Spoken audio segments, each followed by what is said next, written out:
Hi, I'm coming to you today from my kitchen. I was just looking to see if the light was on.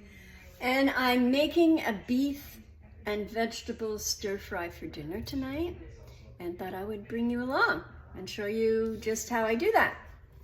It's real simple, but you have to let the, or I do, let the beef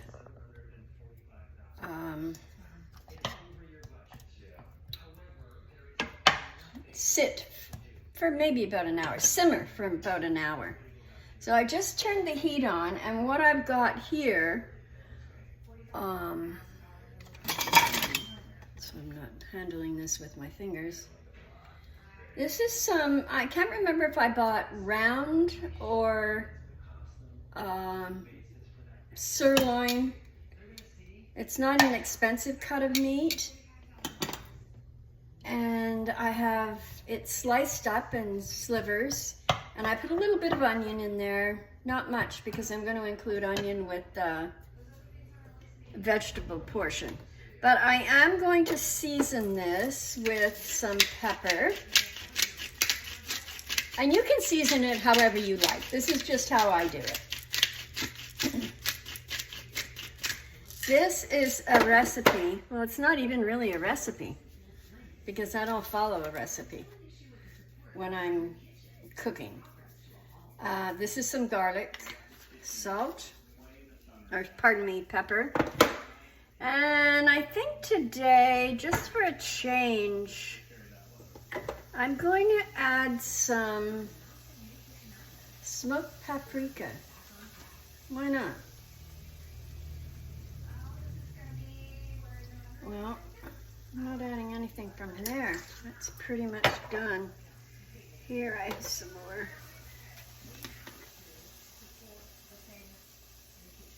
That might be a little bit more than I planned. So I'm going to let this brown, just to put some color on the beef.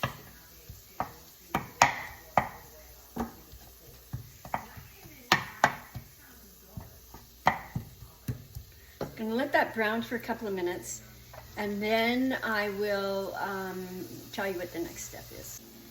The beef has some color on it now.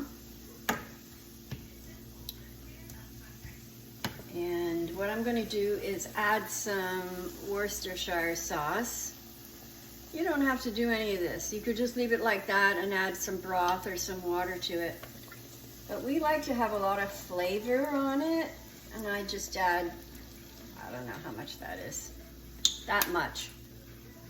And I happen to have some red wine in the house, so I'm just going to add a glug of that, maybe that amount.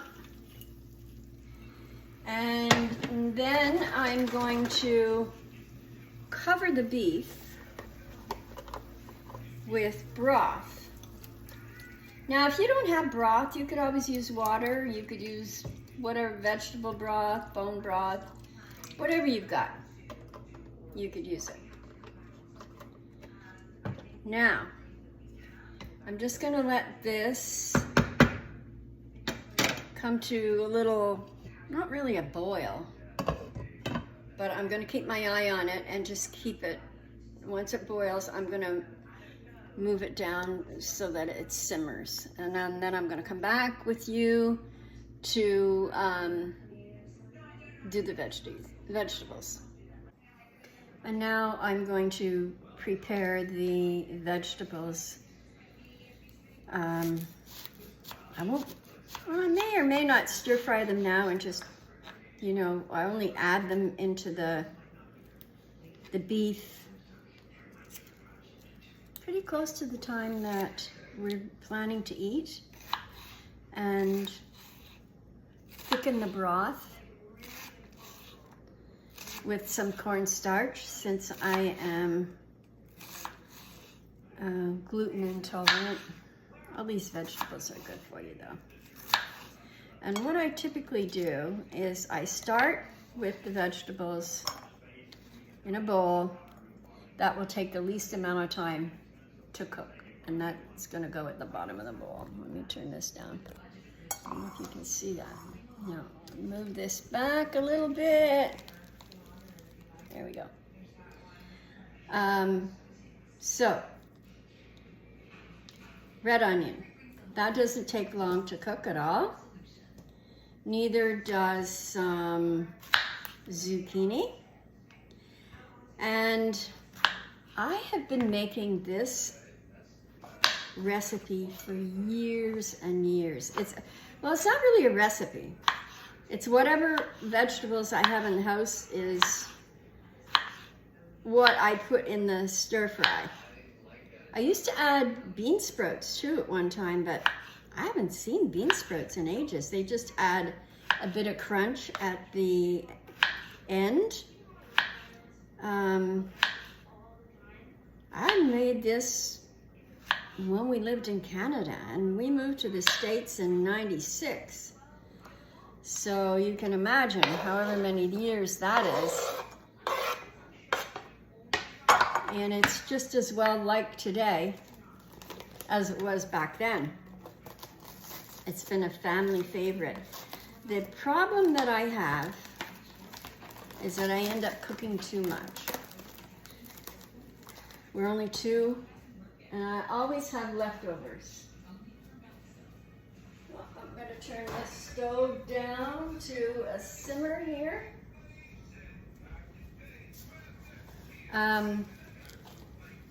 I end up having leftovers, and my husband is not keen on leftovers, so when he's traveling on business, I usually eat whatever leftovers I've stuck in the freezer, because it's just as good. We serve this over rice,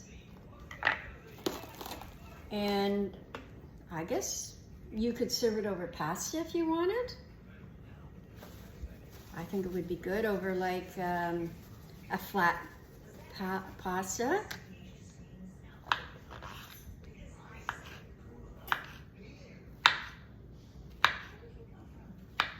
So this is the boring part. Put all these that don't take long to cook in first, and then I will add some green pepper, some broccoli, and some carrot, and then stir fry all that together.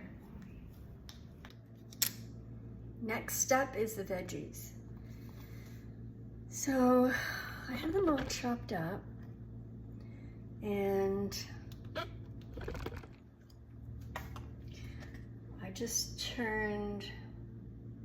I thought I turned the heat on.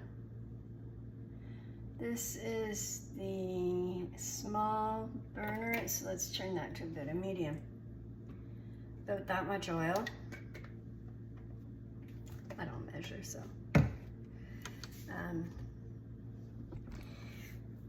This is an electric stove, and when we lived in multiple other states, in California, Washington, wherever, I had a gas stove, and I loved a gas stove. I never thought I could get used to a gas stove, but once you have one, you know, you don't want to be without.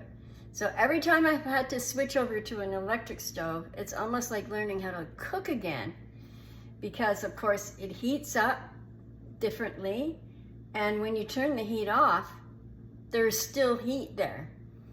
So I really had to be really careful about that. And I've ordered an air fryer, so that should be here tomorrow, and we'll see how long it takes me to get used to cooking with an air fryer. Any of my friends who have it just love it. And of course, being in Florida, it's so hot here, and if you turn on the oven, you know, you have to turn down the AC. So, yeah. So I'm gonna start off with the veggies, and my hands are clean, by the way. I'm gonna start off putting the veggies in the pan, that take the longest time to cook, which is the broccoli and the carrots. Some green onion too, I think, green pepper rather. The green peppers usually take a little bit longer to cook. And what you want to do with the vegetables, this isn't working out too well, is it? Let me get my tongs here. What you want to do is not cook them till they're mush, because we're going to add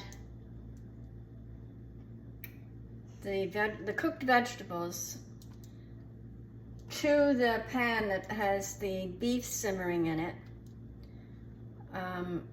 just prior to eating. So the vegetables will cook more rather.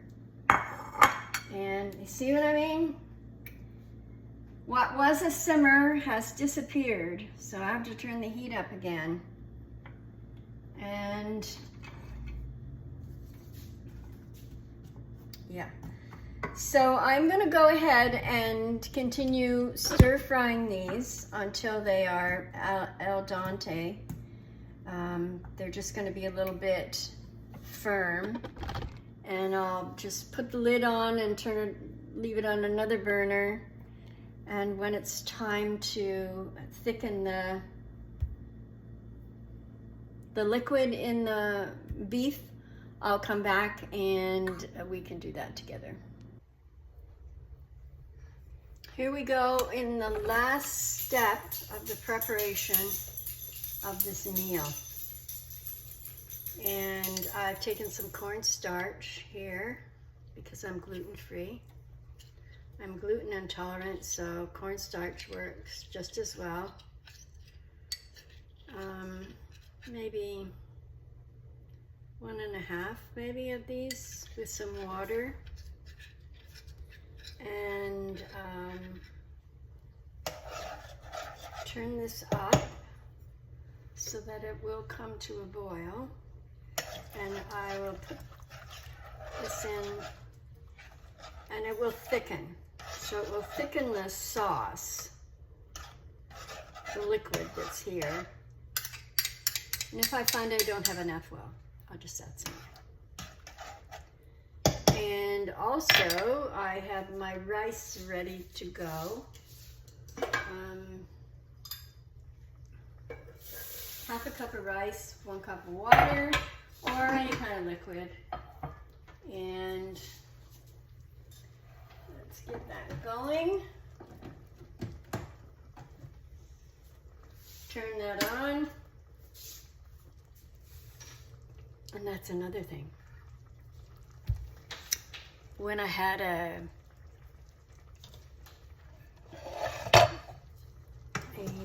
gas stove, I can make rice no problem. Half a cup of rice, cup of liquid,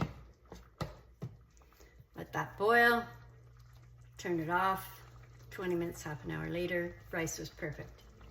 I cannot make rice on an electric stove. Don't ask me why.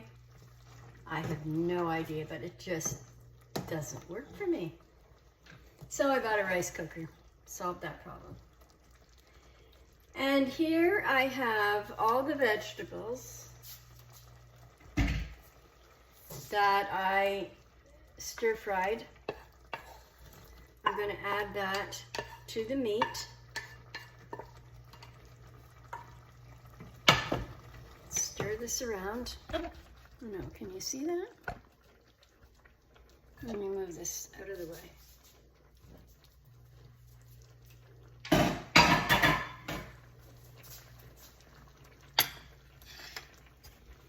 It's hard to get the camera just right so that you can see what's going on.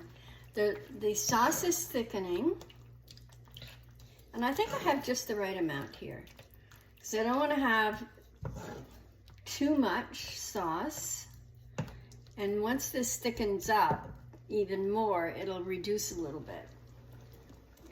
And I'll just leave that on simmer.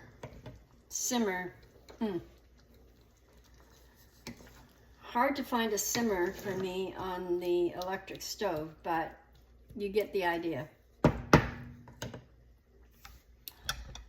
I'm going to leave that now, cover it in a minute, because covering it only puts more moisture into it. So we want to have the sauce a bit thick.